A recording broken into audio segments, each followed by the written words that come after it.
Kun Viisilehtinen antautui, eräs aikakausi lopun sai. Oli runkovaihde vipuja ja tiukkoja vintage-vaihteita. Mitä jos terästä taivuttaa, leveämmän harukakko siten saa? Jos käytetään moderneja vaihteita, mahtaako tilanne muuttua? Vintage-kappat väistykää, uusi vaihteisto pyörään kytketään. Kaasutoho laulaa, haarukka levenee, mekaanikko tekee ja teräs taipuu.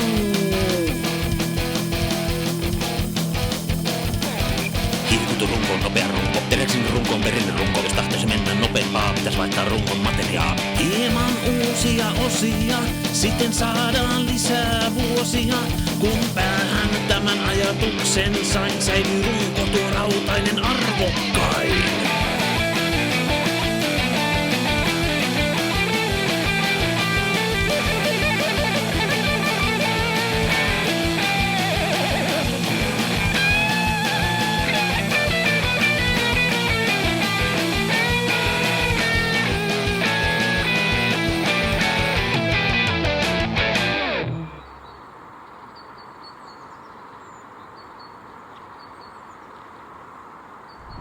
Se on Tapio T. Terve, moro hei! Tänään tällä lenkillä Rally Jobb Zoetemelk randonnörpyörien randopyörä. Maaliskuun 8. vuosi 2026. Silloin näyttää tältä tällä tiellä ja sen ympärillä. Kun aika oli vihdoin kypsä sille, että tuossa kun talven yli on odoteltu, niin sai vihdoinkin kilpurinsa pihalle roudattua. Ei mitään sen ihmeempää ideaa, mutta kun ajella vähän kilometrejä tässä vaikka tunnin verran tämmöstä hoidettua tietä pitkin. Vetää niin sanotusti ees takaisin. Se on ihan hyvä tässä vaiheessa vuotta. Mäki ei ole järin suuri, mutta vaihteisto on laaja.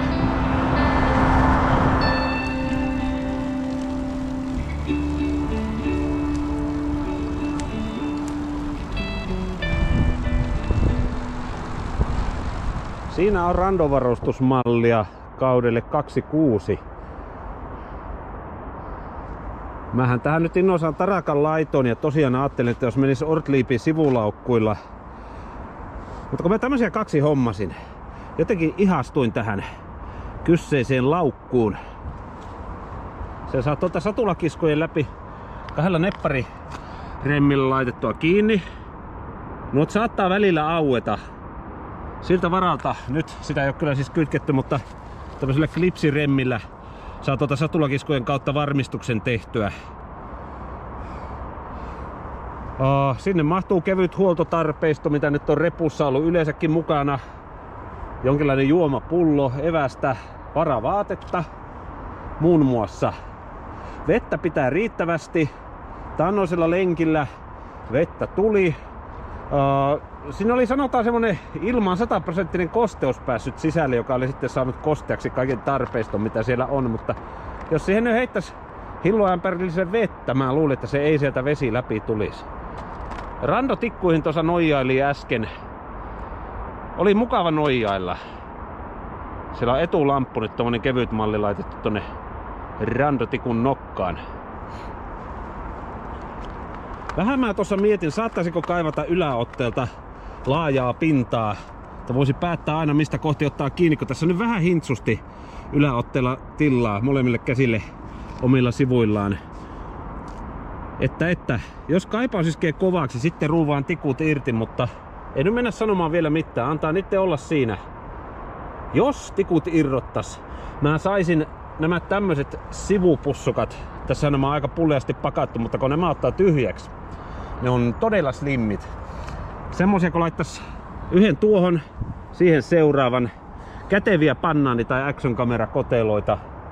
Suklaapatukatkin käy sinne lastiksi. Ihan mitä sinne saattaa keksiä.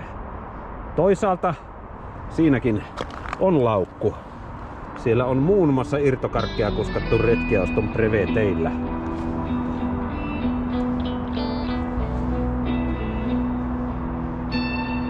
Semmonen. Ja nyt tämä mukavuus, että tuolta saa valot napattua päälle.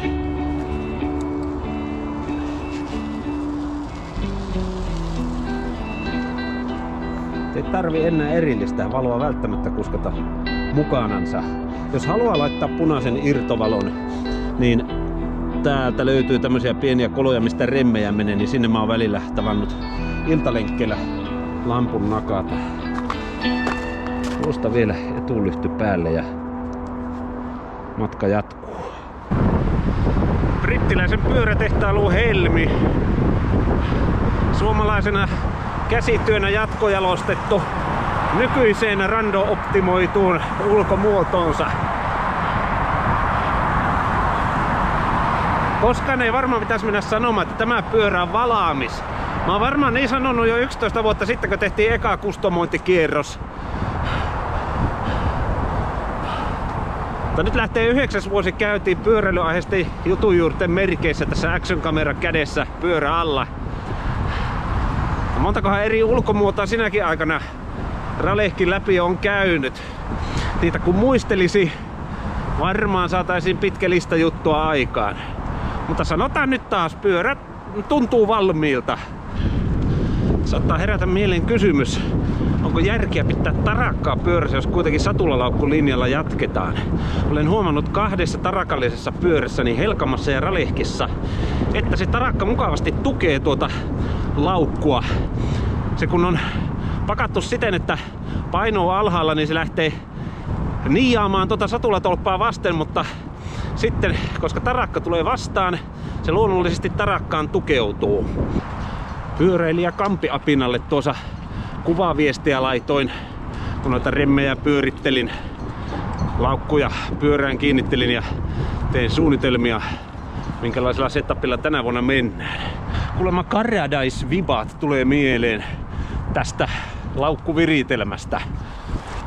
Mitä sitten tulee selkäreppuun, joka tuossa 3 kautta selässä roikkui sisältäen muun muassa pyörähuoltokorjaamon. Jos mä nyt sen selkääni heitän, niin sinne tulee jotain kevyempää, jotain kameratarviketta ja kännykkää ja avainta, pientä evästä. Ehkä, jos sille nyt tarvetta on, sen saa nähdä. Viehättää ajatusta on helppo itse mennä semmosella ruokavarustuksella ynnä vaatetos ja muuta tavaraa, mitä randoleissa tarvii. Ja pystyy helposti semmoisen 200 kilsaa liikattamaan omavaraisesti, ettei välttämättä tarvi hirviästi huoltopysäkkejä. Semmonen tässä viehättää. Samaten tämä, että teräsrungon selässä elämä on hetkisen verran helppoa ja kivaa. Kummosia lihasponnisteluita ei tarvi se, että pyörä liikkuu brevettinopeuksia noin keskimäärin. Mikä on seuraava harjoituksen aihe riippuu siitä, onko tulevien viikkojen kelit niin sanottua lumikaaosta vai jatkuuko keväisenä. Siitä riippuen voi joko olla, että brevetöidään tai tunkataan teräsrunkoa lumikaauksessa.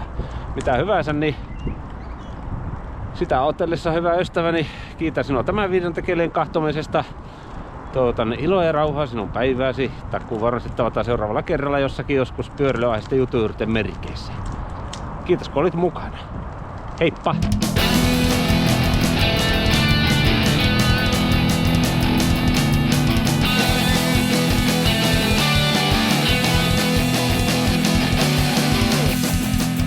Eipäs vielä lopetettukaan tätä videota tähän. Muutama päivä ja muutama lenkki myöhemmin tuli siihen tulokseen, että ruuvasin randotikut irti. Yhdellä 26 kilsan lenkillä, niin jotenkin tuntuu, että ne on tiellä. En saa kunnon yläotetta, sitä jota yleensä kaipaan.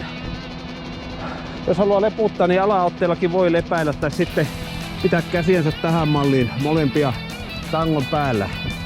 Siksi toiseksensa sanovat tankopussukat, kaasunaamari, laukun sivutaskut, muun muassa action-kameralle tänään, tai pannaanille tai suklaapatukoille.